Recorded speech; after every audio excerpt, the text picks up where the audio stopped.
Hi, I'm Ronnie, and if you've been following me for my art in the last 4.5 years, you'd know one solid fact about me. I love Earthbound. It's one of my most favorite game series of all time, right next to maybe like Pokemon, Guitar Hero, and Kingdom Hearts. Like, the story, the fun characters, the gameplay and unique style and humor, and not to mention how dark and deep it can get, it's just so whimsical. But, okay, here's a secret. I haven't actually finished any of the games. I know. How can it be my favorite game if all I do is play it over and over until I get to Winters, then repeat that cycle, and the farthest I've only gotten is Moonside? Well, mainly for comfort and nostalgia reasons, but also because of the fandom.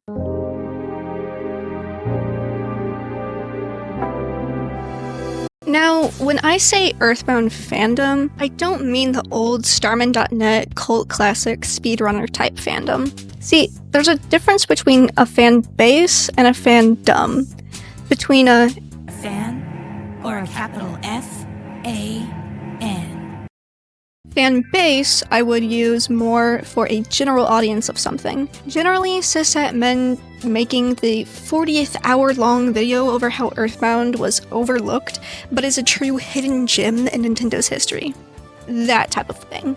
Fandom I use if you're more into fan art and fanfics. That's the type I'm talking about today. Now, real quick, I have to mention how, in a wider lens, one of these two things is more quote-unquote acceptable than the other. One is generally seen as less annoying, and not to get political, but I am a bisexual leftist that identifies as a boy girl. But I think it's because fandom is seen as a more teenage girl thing. A young woman writing degenerate porn of Naruto and Sasuke on her LiveJournal account a year before she has a gender and sexuality crisis. Fandom is seen as annoying and cringe because it's embraced by usually queer young people who are glued to the internet. But a fan base is okay because it's embraced by usually older cishet dudes who are seen with more respect. Of course, there's a lot of overlap and nuance to this conversation, and I am in no way qualified to talk about its intricacies and bring it up more than just a surface level. There are cishet dudes in fandom culture and queer women who are just quote-unquote normal about the show or band or game she likes. Anyway, I just wanted to bring all that up because I know how people feel about fandoms. Yes, they can be rabid and do horrible things, but that can be the same for dudes who watch sports. I also just wanted to bring it up to define a difference between two kinds of fans that can like one game. You'll usually see a MatPat YouTube guy dog on fanfics and ship art, especially if it's gay and clearly done by a beginner or literal child. It kind of sucks to be seen like that to a wide audience. It kind of gives a bad name. This especially happened to furries. And that's all I'll say on that matter, because that isn't what this video is about. Moving on.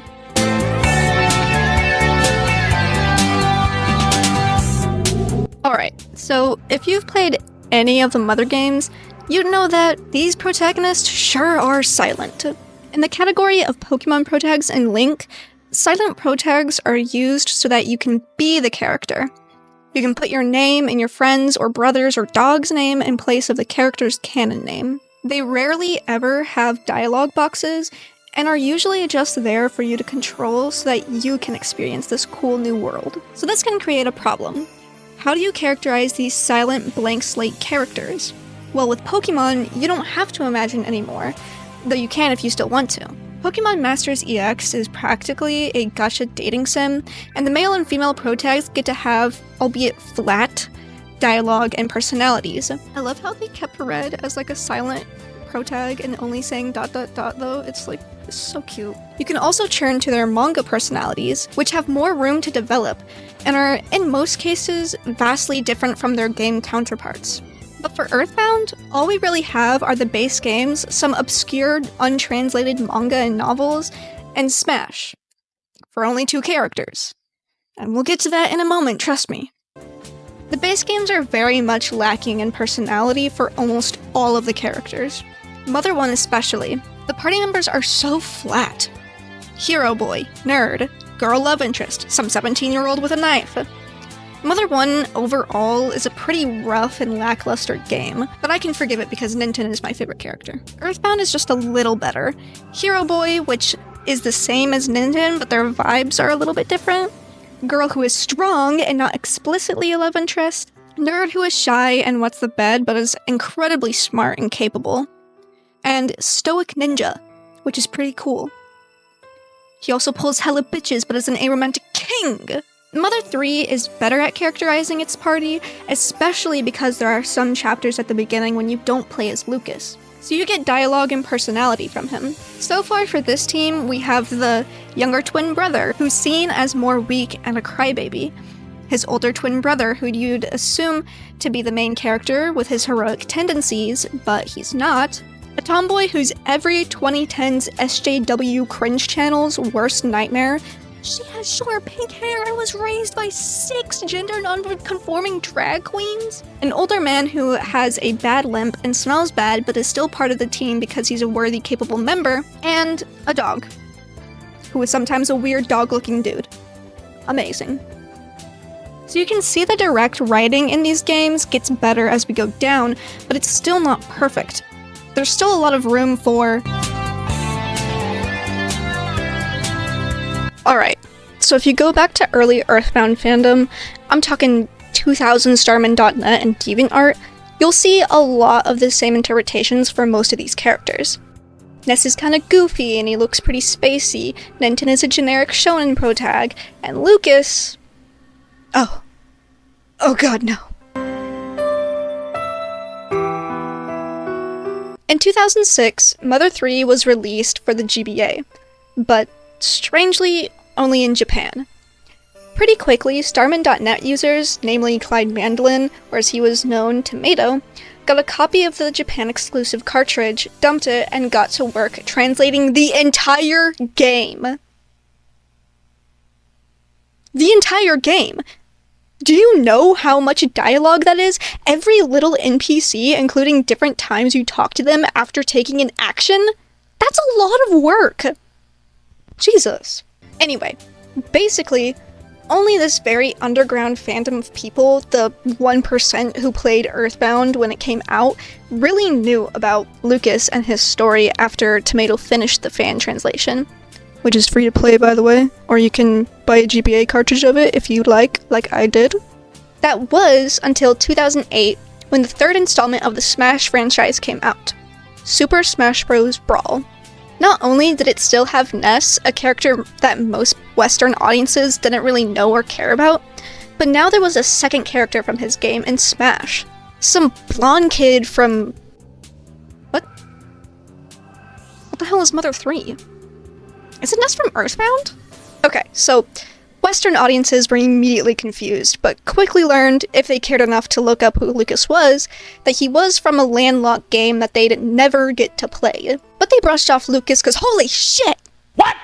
Smash Bros. Has a story mode? All the characters are canonically interacting in this strange liminal space between worlds that isn't part of a single one of the franchise's universes? What the fuck? Alright, surely this won't spark tons of theories and fanfictions, one of which being the prior longest pieces of English literature known to man. Surely. Anyway, the Subspace Emissary is really cool. I'm a young Gen Zer, so that means Brawl was my first Smash game and not Melee. And I love Brawl. I loved seeing all the characters interact and build wild teams. Did you know there's a Tumblr blog dedicated entirely to Ness, Dee and Luigi? It's pretty cute. But I was still too young to properly use the internet back then, so all I did was watch YouTube videos of my interests. So no DeviantArt, no fanfiction.net, no chat forums. And honestly, thank God, I had enough traumatizing just from YouTube alone.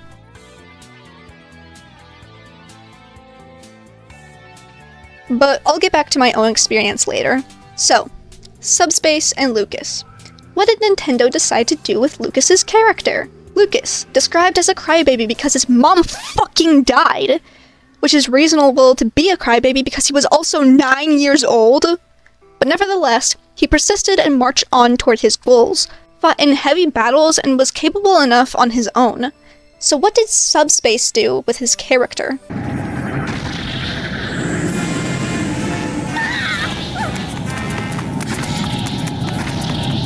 Yeah, and people ran with it.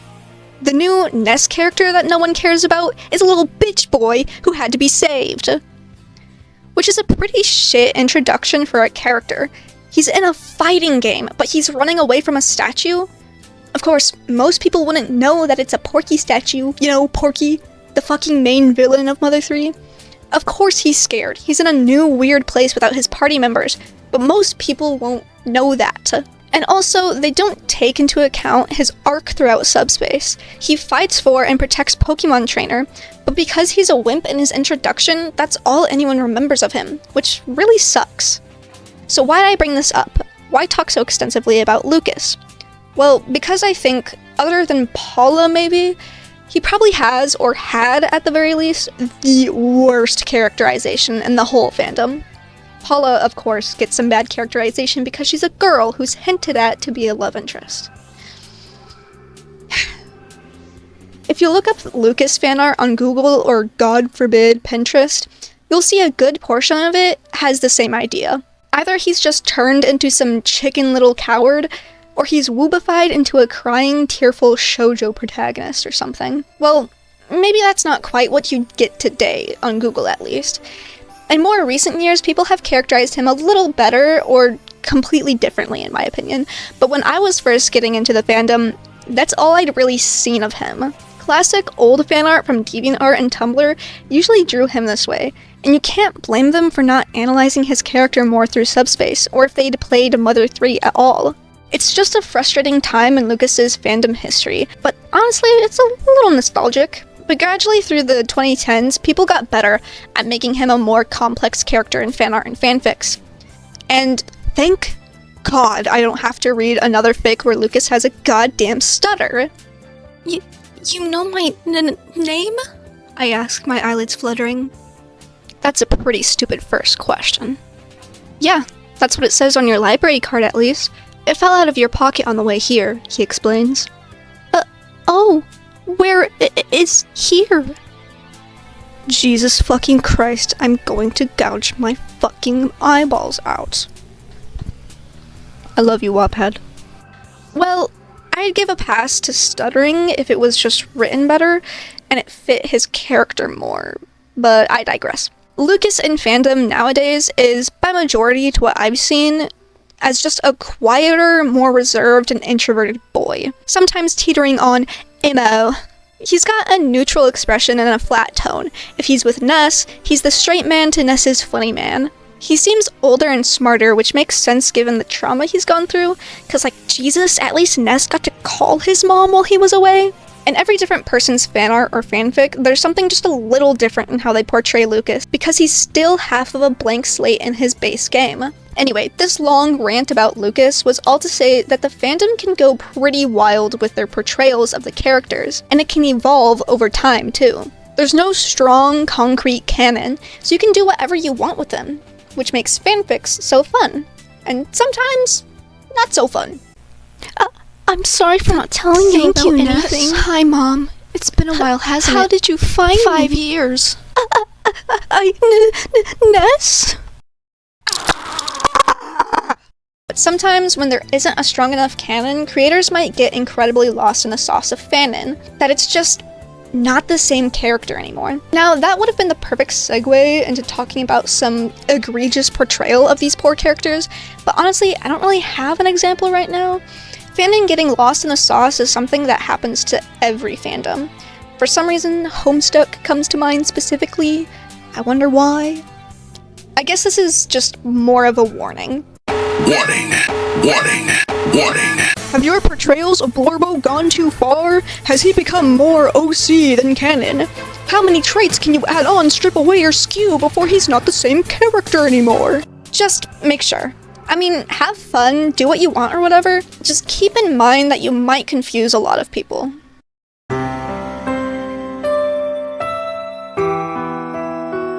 Now, before we wrap up this chapter, I just want to give a brief rundown of how I personally see the characters, and you can tell what I mean about how paper dolly and blank slate these characters are when you compare my interpretations to your own. Ness. Pretty goofy, kinda stupid, loves his friends, a bit like Gon, but not as crazy. Lucas. I'll switch him up a bit, but for now, I enjoy writing him as how I described him before. Introverted, quiet, reserved. Not cold, he just looks like it.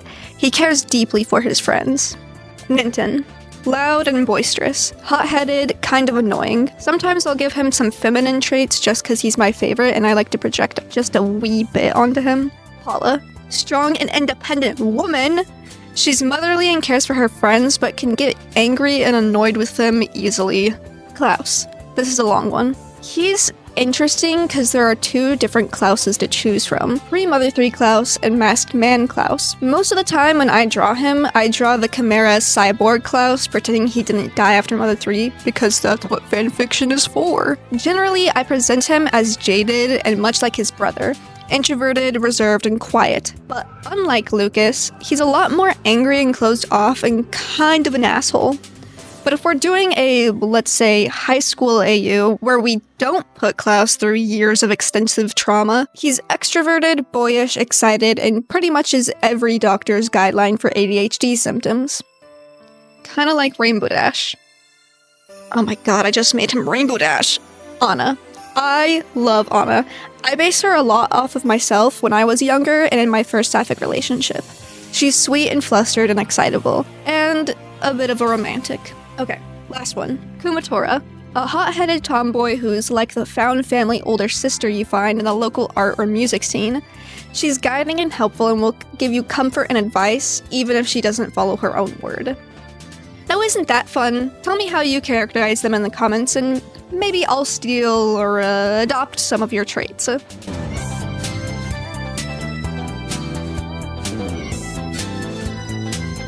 I had a conversation with my friend once about shipping culture. When I brought up Earthbound, he said he found it weird because the characters are all kids. Immediately, a primal defense activated in my brain. Years of arguments online will do that to you. Alright, so yes, it's a bit of a weird subject if you stand up and take a step back to see what you're doing. Yeah, they're kids, but kids don't magically get their first crush at age 13, right? Mine was in kindergarten. And sure, that's crushing, not dating and kissing and stuff. Very light on the and stuff. But you probably dated somebody in middle school, right? If not you, but a friend did or a classmates did. Sure, most people discredit middle school relationships. And I understand why, but it still happened. The feelings were there.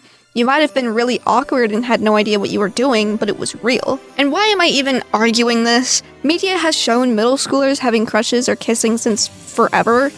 Aang and Katara were 12 and 14, Killua definitely crushed on Gon throughout all of Hunter x Hunter when they went through 12 and 14 themselves. Not to mention Nanaten and Anna are literally canon in the games. I mean, okay.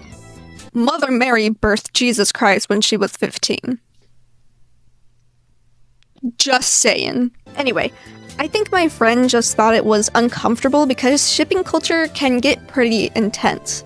It happens with every fandom, to, varying degrees. Ugh. So I think my friend was just applying some principles seen in other fandoms to this one, which, honestly, he's perfectly valid in doing. Now, I'm not gonna get into ship discourse here because that shit should be left to fandom-contained spaces, Tumblr posts, replies and asks, and Discord servers that implode after 3 months. Not a YouTube video that I guess I'm gonna title an introduction or a guide to the Earthbound fandom. Anyway, this chapter is here to give you a sort of guide to the top ships you'll see in the fandom. Let's set the stage. You're 12 and decide to play Brawl at your cousin's house. You haven't played Brawl in years because your copy is scratched to hell and the Wii won't read it. You're staying at your cousin's and beg her if you two can play the Subspace Emissary. For some context, you've recently gotten into fandom culture and gay shipping opened you up to the possibility that you might also be queer yourself. So you're playing Subspace with your cousin when about 20 to 30 minutes in, you get to the blonde kid. Lucas, you remember. One of the weird kids, specifically the one your older brother Eric mained when you were younger. You laugh at how much of a coward he is, his shrieking and whimpering. But what's this? The other weird kid comes to save him. You've watched the animes, you've played the games, and you recently realized that gay people are pretty cool. So a switch goes off in your head. A new hyperfixation will be born. As soon as you can get home to your computer after this week-long fishing trip with your cousin. You also got to play Beatles Rock Band with her, which was pretty cool. So what was all that about? Well, that's what happened to me in the summer between 6th and 7th grade. The Wii had stopped reading the Brawl disc at my house years prior, and recently I had been itching to play it again. Luckily, in that summer, I got to go to Canada to fish with my cousin, an annual thing my uncle did with my siblings and other cousins on my mom's side, don't worry about it. Anyway, it was finally my turn to take the trip, which meant I was staying at my cousin's house a state away before we drove all the way up to the lake in Canada. My cousin had a working Wii and Brawl disc, so I asked if we could play it together. We got to Ness and Lucas's part, and I was changed forever. As soon as I got home a week later, I opened my shitty hand-me-down laptop and put into the Wattpad search bar, Ness x Lucas.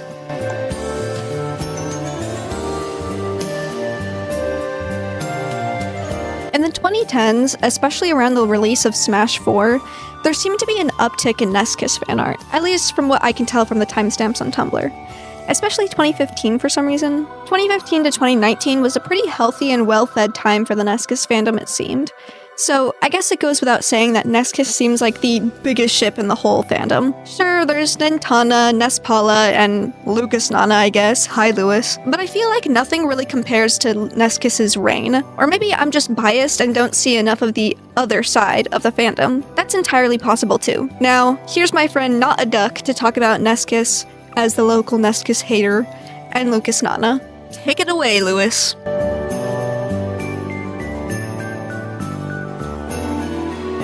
I think it's fair to say that Neskis is probably the most popular ship in the fandom. Just speaking anecdotally, I don't have like hard numbers for this. But like, if you spend any amount of time in the fandom space, in when it comes to Earthbound and Mother, you're going to notice significantly more content for those two characters than pretty much anyone else. And I think there's a lot of reasons for this, but I think really the main reason is that a lot of the modern Earthbound and Mother fandom was introduced to the series through Smash Brothers, and since Ness and Lucas are pretty much the only two representatives from that series in that game, it wasn't uncommon to see people pair them together for that reason. And a lot of content got made for those two characters. A lot more people would be introduced to the series through Smash Brothers. They would go online and look for cool stuff in the fandom, and a lot of the fandom content they saw would be Smash Brothers related, which meant a lot of it was Neskis related. And it's just kind of this like weird recursive feedback loop that I think is what led to those two becoming the most popular ship in the fandom. Just speaking personally, as someone who's hung around the fandom for like a decade at this point, Neskis has never really appealed to me, and it's hard to really pinpoint a reason why. I think like it mainly comes down to the fact that like when it comes to shipping stuff, I usually need something to work off of. Like, I need two characters to have some kind of history with each other, or some like baseline like example of what their dynamic is like, how they interact, how their personalities like clash off of each other. And I never really got that with any of the official content with Ness and Lucas available out there. Even in Super Smash Brothers, I think really the only time we see these two characters interact beyond, obviously, gameplay is like in Subspace Emissary, where obviously Ness saves Lucas from the big ass Porky statue. And that never really came off to me as anything that special, because that's just kind of what Ness does. He is a protagonist, he is a hero, he's gonna, he's got to stick up for the little guy. This is just kind of what he does, so that interaction never really stood out to me. But clearly it did for a lot of people, and I'm not saying any of those people are wrong. It's just that I never saw the appeal, and I think it's because of I've been in the fandom for like a decade at this point, and because of that, I've seen like a lot of the toxicity that can come with fandom culture and shipping culture excessively, and I think a lot of that turned me off from Neskis for a while. And to an extent, it does very much affect how I perceive them. But like, I've definitely mellowed out over the years. I'm much more chill about this kind of stuff, because like who fucking cares? I know I said earlier that I usually needed some kind of canon baseline to work off of when it comes to shipping stuff, but of course, if you know me, you know there is like one big exception, and that is, of course, Lucas Nana. Here's the thing: if you asked me in like 2018, 2019, I would not have even brought up Lucas Nana in like a top 10, probably. They were like very low on my radar. They were just kind of there, like, they were just kind of there in the back of my brain. I think if you asked me what my favorite ship in the Mother fandom was at that time, it probably would have been Ninta and Nana, and even then, I was never really serious about any of those. But like, over the years, I've definitely grown a fondness and a sort of fascination with Nana as a character and the role she plays in the story, or the lack thereof, and by extension, that just kind of led into me seeing these two characters and being like, oh, that'd be silly. But I do think genuinely there is like an interesting dynamic to play off of with them, since both of them are by the point in the story where they interact, both Lucas and Nana have been very much like outcasted from society, and obviously we don't really get a good idea of what Lucas's character is like. That's kind of for the player to decide. For me personally, I've always viewed Lucas as, I think he is good-natured at his core. It's just that during that time skip, period, chapter 4 to, I guess, like, going into chapter 7 a bit, is that he is very closed off. He is very, distant from other people, and, he kind of is refusing himself to trust other people, to get close to anyone else. Man won't even let himself grieve, for God's sake. He just feels like he has to suck it up and be strong, and, life goes on and all that stuff. And here comes this girl who is kind of the opposite in a lot of ways. She feels too much. She kind of just like lets everything out all at once. She just keeps talking and talking and talking, which, relatable. And it's a very interesting contrast between those two characters. I don't think it's a relationship that like develops immediately. I think like in Nana's case, it is very much like, oh, a crush, this guy's talking to me, this guy doesn't hate me.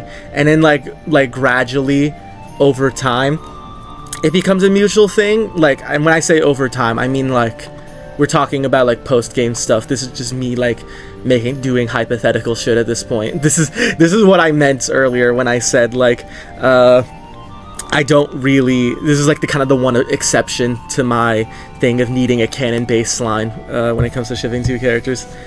And it's just like, I don't know, it's hard to really like fully put into words. I just think they're silly. I guess, to elaborate on what it was I was trying to say with Lucas Nana is, I don't think Nana is like the sole character that helps Lucas open up, because obviously you have like, your actual party members. You have Kumatora, you have Duster, you have I don't know, the dog. But I think, Nana kind of is in an interesting place in Lucas's story, since, I mean, me personally, it never seemed like the other Tazmily kids had held any sort of animosity towards Lucas during time skip. They like distanced themselves from him because of their parents, but like, it never seemed that way to me. Maybe they distanced themselves from him because of, societal pressure. But obviously Nana doesn't have to deal with any of that, since she's just kind of like isolated herself from all of that. So it's an interesting dynamic between those two, because since neither of them really have to worry about what other people think of them in the moment. It's just, two people having a conversation and just letting things happen naturally.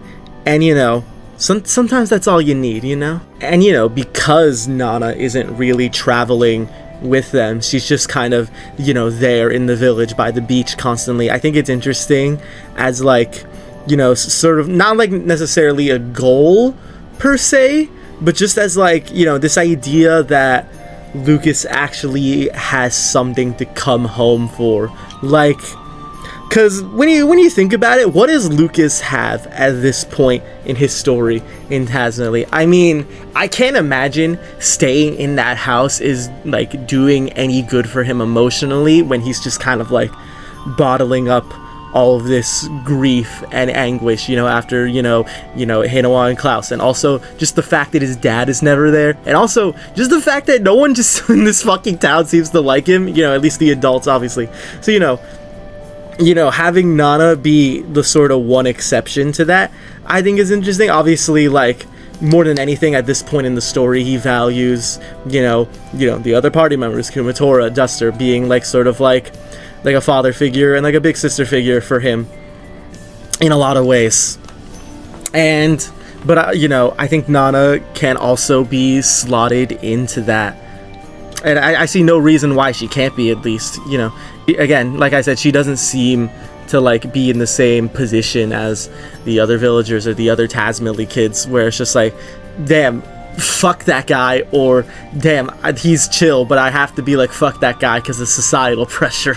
I think at the end of the day, really what made the pairing work for me is that, I've said this like jokingly and also seriously at like several points, but like, in regards to Nana, like, she's just like me for real. Like, like, as someone, on the spectrum, I think a lot of people can relate to that like idea of just having way too much on your mind, way too much you want to say, and just the relief, the release of having someone who will actually listen. And just like, I think, that like even something as simple as that is a very meaningful gesture. And I think that's a big reason of why that small interaction between Lucas and Nana like really like stuck out in my brain, through all these years. We're, going back to the original like question of why, I'm even recording this. Why is Neskis is the most popular ship in the fandom? And why are other ones seemingly, just less popular? And I mean, obviously, like, it's impossible to get like hard numbers on stuff like this because the internet is just so like incomprehensibly vast. But like, if you think about it, I'm pretty much doing the exact same, if not more or less, extrapolation off two characters who interact very little that a lot of Neskis shippers do. So why is one so much more popular than the other? Well, I mean, I already mentioned like the Smash Brothers thing. Both characters are featured in a popular crossover fighting game, are the protagonist of both their own games. Of course you're gonna get a lot of people pairing them together like that.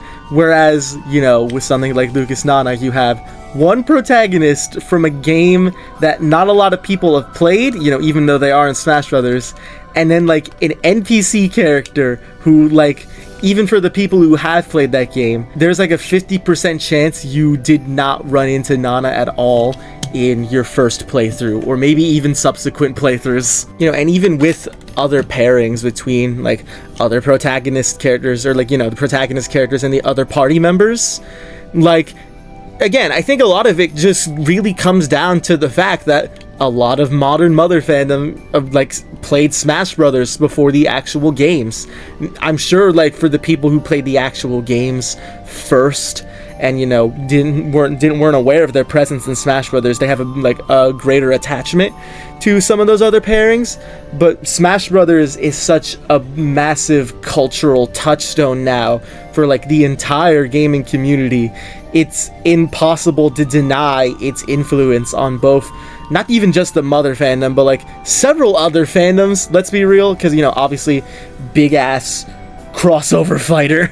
By comparison, Earthbound or Mother is like relatively obscure. I think like it's definitely gone beyond just being like a silly little cult classic, Super Nintendo game, compared to, how things were in the 2000s. Obviously, it's not on the same cultural relevance as like Mario or Pokemon, or even other like Nintendo franchises that aren't as big, like Pikmin or fucking like Star Fox, you know. Earthbound feels like it's almost like a tier below those, even though, you know, it's arguably just as important to the culture of video games, and just like it's arguably just as important, if not more important and influential than many of those other series, like, you know, what I just mentioned. Because like, how many like Earthbound inspired like indie RPGs do you see out in the wild now? Fucking Undertale, one of the most like critically acclaimed and like popular games of the last like decade, was directly influenced by Earthbound. But more people have played Undertale than Earthbound is the sad truth. One is just much more easily accessible, and also just one came out at the exact right moment in time that it would have blown up on the internet. And when Earthbound came out, well, I mean, the internet wasn't even really a thing. It wasn't pre-established, and by the time the internet did become a much more established, you know, part of our lives, the Mother fandom just stayed in their kind of own little bubble for a while on starman.net. And of course, like, as things on the internet became more centralized, with, you know, just kind of like a handful of social media platforms being like the dominating force, you know, obviously the fandom became a lot more visible.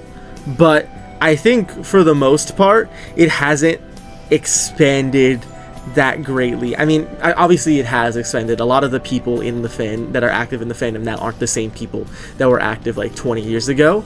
But like, in terms of like its reach, it's not really like it's there's no like real progress being made on that front. And I think that's because a lot of Mother fans and Earthbound fans are pretty okay with just staying in their own little bubble with their silly little games. And there's nothing wrong with that, obviously. It's, you know, it's probably preferable than like suddenly like Earthbound or Mother like blows up online, and suddenly we have like a new wave of fans who are fucking weird or just annoying. Obviously, it's impossible to like just boil it down to one reasoning. Like I said, the internet is so incomprehensibly vast. It's like near impossible to like determine what will and won't like become a big trend, what won't become like super popular. But it seems like because of I'd say it has a lot to do with when it came out. Just Mother and Earthbound as like a series have largely avoided the spotlight.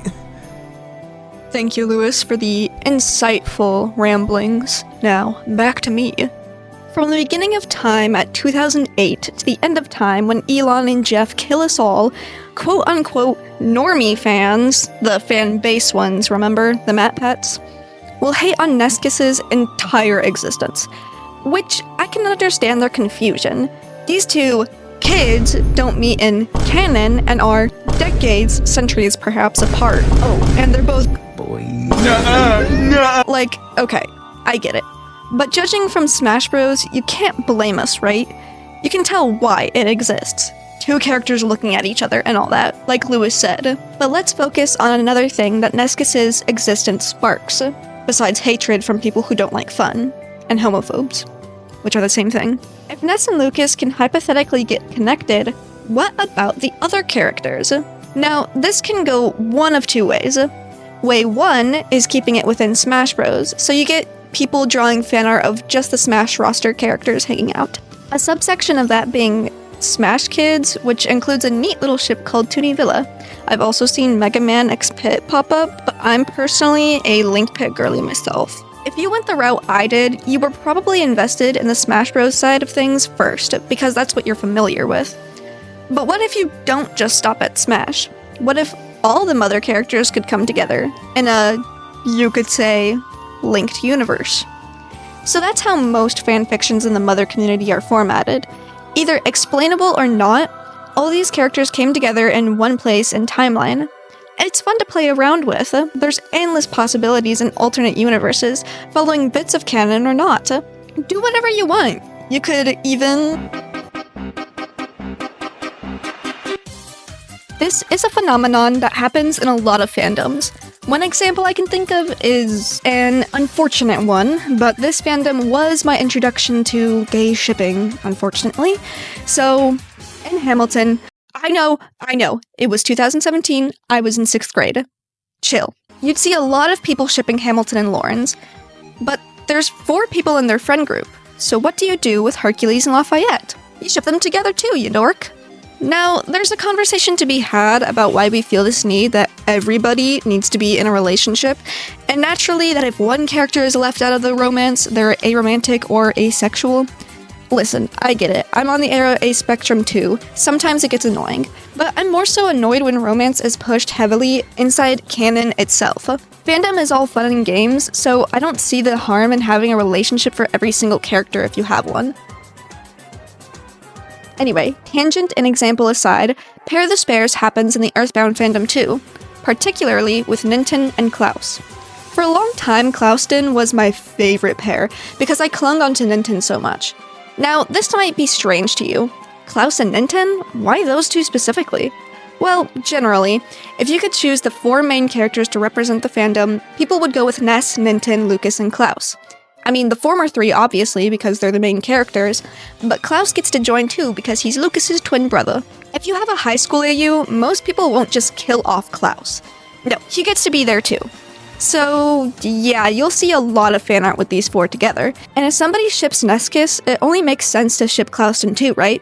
I mean, for some people, not everybody does this. And generally, people write these 2 as very different dynamics, so you can get some different tropes for variety. Ness and Lucas are a cute, sickly sweet couple usually, but Klaus and Nanaten have this teasing, annoying nuisances to lovers thing going on.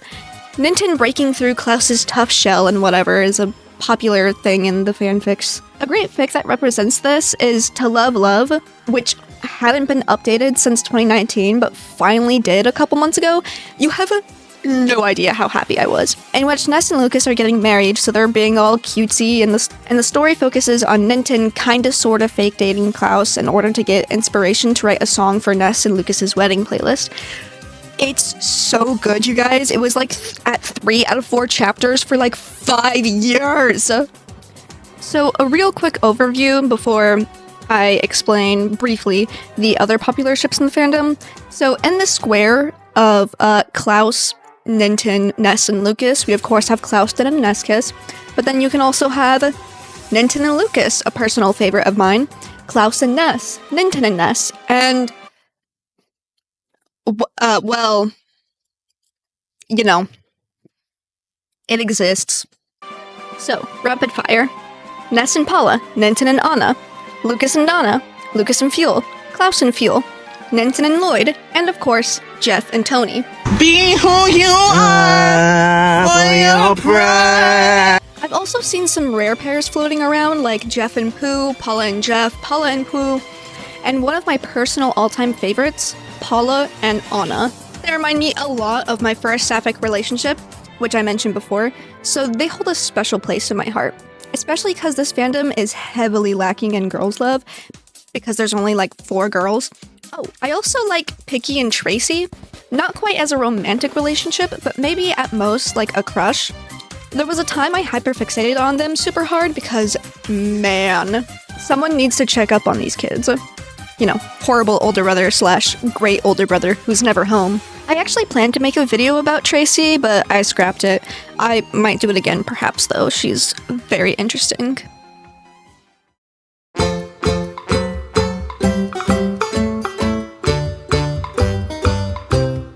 Okay, we're actually gonna take a quick break because I made a Google form to gather data on the most popular ships. I also asked people to tell me their opinions and experiences from the fandom. So here's the stats on the ships. As you can see, the biggest ship is Jeff and Tony because it's very agreeable, a lot of people like it, and I did make it so that you could like choose multiple, so when a lot of people chose Jeff Tony. Also, here's the results to a Tumblr poll I made, and I'm so sorry, Ness Porky shippers, that I forgot to put it on the poll at first. Okay, so along with the stats and the list of, you know, ships, that I was gathering data from, I also asked a couple of questions. One of them was the shipping culture of the fandom, and the second question was about the general fandom as a whole and how they felt about it, and also how they got into it, because I was also curious about different ways and just fun stories and stuff that people had about how they got into it. So here are a couple of those answers. It's a mix of good and bad things about the shipping community from my point of view. Like, most of the time we can all coexist and enjoy our ships in peace. For example, Ness and Paula shippers can vibe with Ness and Lucas shippers, despite shipping Ness with different characters. However, sometimes people can get too fussy with who is shipping who. I've seen mutuals become scared of associating themselves with a ship due to the fear of being harassed. It's sad because the ships aren't even problematic. I wish people can just mind their business and stop harassing others over fictional characters. This is a pretty common sentiment across the fandom, across any fandom really. Sometimes the shipping community can just be really volatile for no reasons, but everyone has different perspectives and experiences, which is evident when you read some other responses. Someone said this fandom felt more homey and welcoming than other fandoms, specifically mentioning how you don't get weird looks for writing 100 fanfics about one niche ship.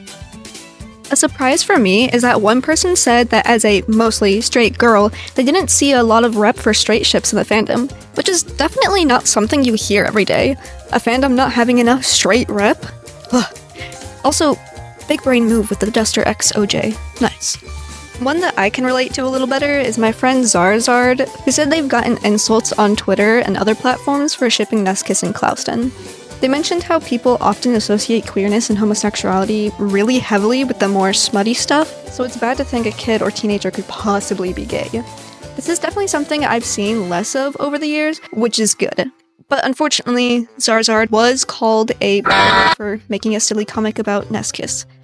Boys will be worms. Someone else mentioned that instead of huge discourse like before, people have gone from, quote, shipping wars to shipping isolationism, which to me doesn't sound too bad. I feel like that just happens naturally in any fandom. Shipping Klaus and Nanaten feels like an obligation to Neskis shippers, like I mentioned before with the pair the spares. I'll just read this one out fully, you'll get the idea. I think shipping in Earthbound is both complicated and simple. I know that this is an oxymoron, but what I mean is that a lot of ships get a lot of love and hate. I used to hate some ships because I associated them with some disgusting parts of the Earthbound shipping community. To be honest, back in the day, the Earthbound shipping community was cute at best, morally bankrupt at worst, which ultimately colored a lot of people's opinions on certain ships like Neskis, Klauston, etc. The ships are supposed to be cute and innocent fun, but back in the day, some vile people took those ships and took them to places they should have never been taken. Nowadays, a lot of us have grown up to realize none of that was okay, and those people have since been pushed out of the community. There are still some outliers, but I can now say that the Earthbound shipping community has gotten a lot more welcoming, accepting, and even safer now. It's a fun community and it allows for some genuine creativity. It just took a while to get there, and the collective shunning of all the NSFW Earthbound shippers out there. Now, continuing with the problem of ship hate, I have to confess a sin. I forgot entirely about Ness Porky. It's not even an obscure ship. I just entirely forgot about it the whole time I wrote this script. And when I first released the form, I am so sorry, Ness Porky shippers. Y'all are so sweet, the few that I've interacted with, and I can't believe I did that to you. With that being said, there's certainly issues with ship hate in this fandom. I love Ness Porky, and I saw someone say Ness Porky is horrible because it's not at all canon when they shipped Neskis, which is also not canon. Shipping Neskis and hating Ness Porky is valid, but bruh, you can't say it's bad since it's not canon when you ship something that's not canon. Anyway, I love you Neskis shippers. Most of you are not like this. Thank you! Or once, I saw someone say Ness S. Lucas is worse than Lloyd X Duster. How? Plus, people calling Neskis shippers fake fans, or people hating on Duster X Kumatora shippers because of their own headcanons. I don't like Kuma Dust, so I just block the tag. I prefer to see them like siblings, but obviously people who ship them don't see them as siblings. Anyway though, I love the ships in this fandom, from sensical ones like Ness X Paula, to nonsense like Klauston and Paulana where they're so ridiculous and it's great and I love them. We're so creative. Ness Porky is the only ship that truly makes my heart feel things, negative and positive, but I could spend hours looking at all the ships this fandom comes up with. Some others answered that they don't really partake in shipping culture at all with this fandom. This one says the characters just don't strike them as shippable, which is totally valid. They also said they mainly like Jeff Tony, mostly because it reminds them of a situationship they had, which I totally get. Someone else said they didn't feel comfortable shipping them because they're an adult and the characters are kids. I understand that too. I think it's because I got into it when I was also as young as the characters, so I haven't felt weird about it yet.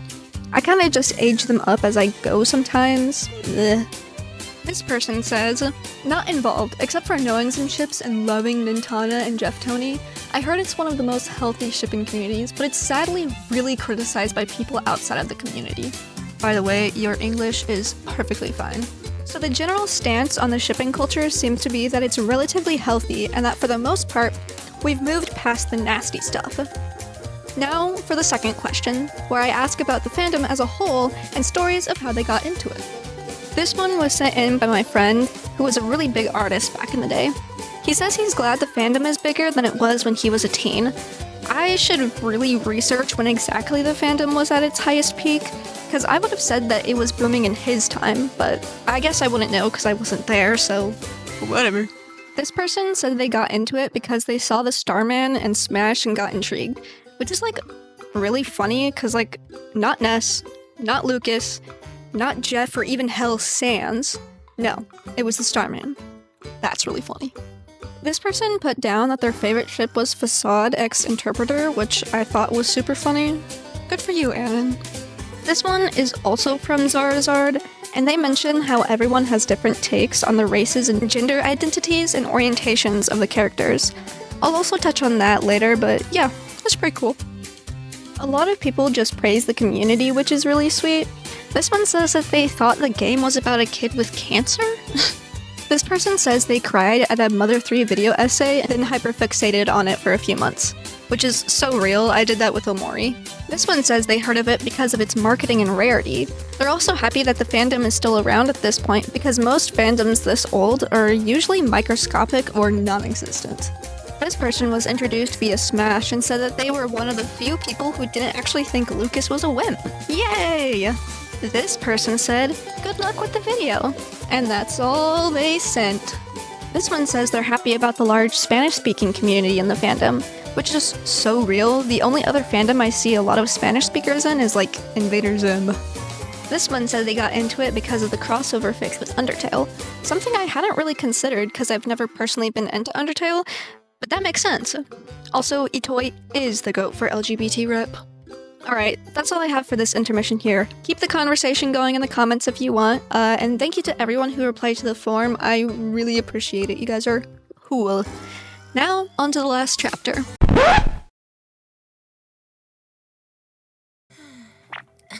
What?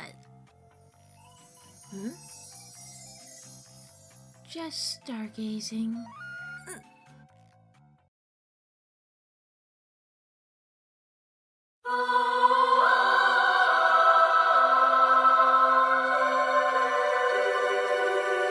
In general, I've only met very nice people and had lots of fun in the fandom, but that's not what I want to talk about. It's pretty bold, but I feel like somebody should bring it up.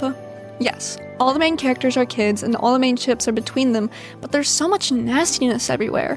I have to scroll past the most downright revolting tags when I don't filter out AO3, and I get jump scared by things I really don't want to see in art on Tumblr and Pinterest. That's bound to happen everywhere on the internet, and I'm prepared to maneuver around it every time I'm online. But what bothers me is that no one says anything. It's so normal in this fandom, and I know it was even worse in the past. Like, come on, Kumatora x Lucas is an option? She's 16 pre-time skip, and he was 9 or so, I say for both of them. And changing their ages for AUs won't change the fact that we played the same game, but came to very different conclusions. This isn't just about Lucas and Kumatora, but I find these two are the center of way too much weird, indulgent fan media, but about a lot of the fanfiction that comes out of this fandom. I guess having such a welcome community comes at the cost of a community that is extremely dismissive too. Now, this anon brings up a lot of good points, but one that I just immediately want to get out of the way is, I had no idea that Kumatora was confirmed to be an adult. Like, I guess I should have gleaned that. Like, it's a lot more obvious now that I think about it. But, like, I was just under the impression that she wasn't exactly, like, confirmed what age she was, that she was in this weird gray area of, like, well, she could be considered an adult, like a young adult, or she could be just considered like a teenager. So that's why I put Kumatora and Duster and Kumatora and Lucas, and that's why I put in parentheses, like, in the case that she is an adult, or in the case that she is not an adult, stuff like that. I had no idea, so sorry, Anon. But alright, it's time to address some other stuff. Of course, we all know that fandom can have some bad apples.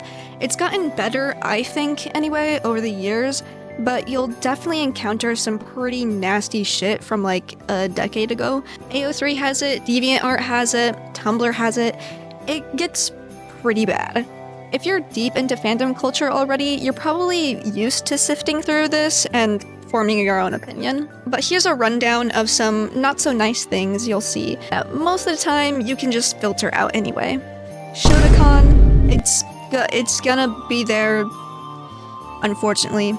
Smut, both aged up and not. Incest, maybe some pedophilia, but I don't see it a whole lot just because so many of the characters are already kids. And this last one's a little bit nuanced and hazy, but if you headcanon any of the characters as black or Latino, basically anything darker than white or East Asian, you're gonna get some nasty comments about it, especially for Ness. Every time I post a Ness drawing on Instagram, I'll get at least one comment that says, "He's not black," or "fried chicken bound," and I expect them at this point, so every time they show up, I just delete the comment immediately and just don't engage. But yeah, that happens sometimes.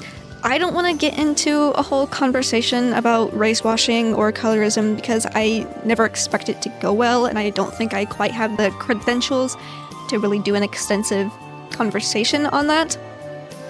So if you start some shit in the comments about it, I just won't respond. I mean, if I can tell you're not actually looking for a meaningful conversation, just don't start some bullshit. Anyway, yeah, old fandom stuff can be quite the cesspool, and it isn't fun to encounter or sift through if you're younger. Generally, people who are older can deal with this stuff easier. Just block and don't engage. And if you yourself engage with this more unsavory stuff, please just keep it between you and some close friends at the very least. If you must post it, warning, tag it accordingly. Don't be surprised if you get some hate though. And for everybody else, don't fucking send death threats. It's just that easy. Block and move on. Jesus Christ. If it's an adult, that is. If it's a kid, it would probably be good to just talk to them civilly in DMs. For the love of God, do not make a call-out post about some troubled 14-year-old. It only causes more problems. Alright, that's all I wanted to talk about for this uncomfortable segment. Moving on to the conclusion.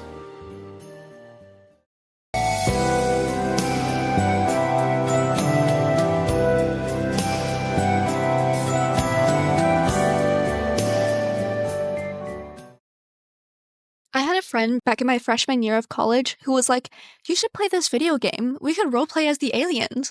And I was taking Japanese at the time and was really bad at it. So my dumb brain was like, haha, I can get Mother 3 and try to go through it in Japanese. And that lasted not long, but I was instantly charmed and was like, I need the translation. And then realized I should play Earthbound first. So I stopped my Mother 3 efforts and scrambled to play Earthbound and loved it. It was common practice back then to tell other people in the fandom not to bother with Mother 1, actually, so I fully intended to never play it after I beat Earthbound and Mother 3. But I had a moment of weakness and started playing it. I did everything wrong, did Duncan's factory before the actual spot you get the bottle rocket from, forgot the Onyx hood, forgot to get Eve at the Mount Itoi part, but I was hooked. My roommate came into our dorm room while I was at the geek battle and was like, "Hey, there's a Christmas tree in the lounge," and I just looked up with tears streaming down my face like, okay, I'm going through a very traumatic experience right now, singing to this dumb baby. Can the tree wait a few minutes? Anyway, I love these games so much, and they are not only a huge part of my college life, but a huge part of how I made several great friends and got back into art. Hey, thanks so much for watching till the end of the video. I really, really appreciate this. This has been a huge, labor of love for me, which is why I'm kind of incredibly sorry that it's an hour long, but also not really, because it was fun and I had fun making it.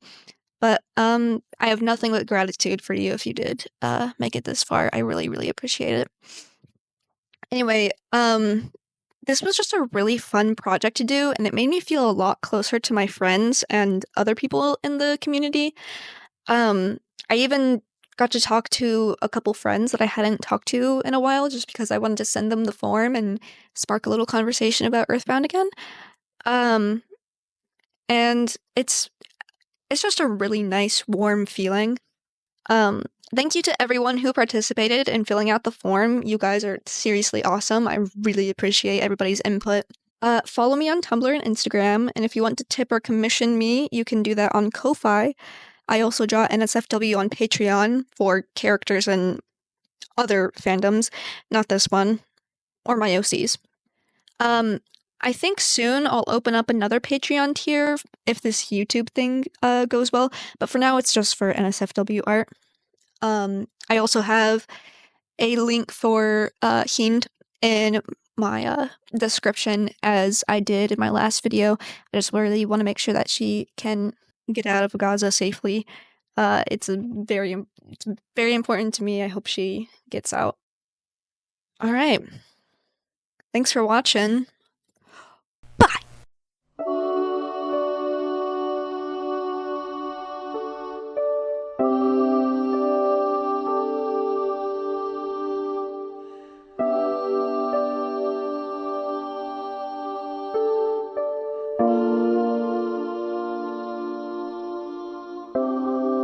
In a distant town, as the dark grows deep, unfamiliar words resound, whispered and weak.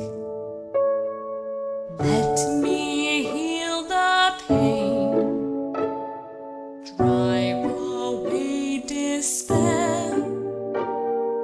Lead this child who's lost his way, help him prepare.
one so very small.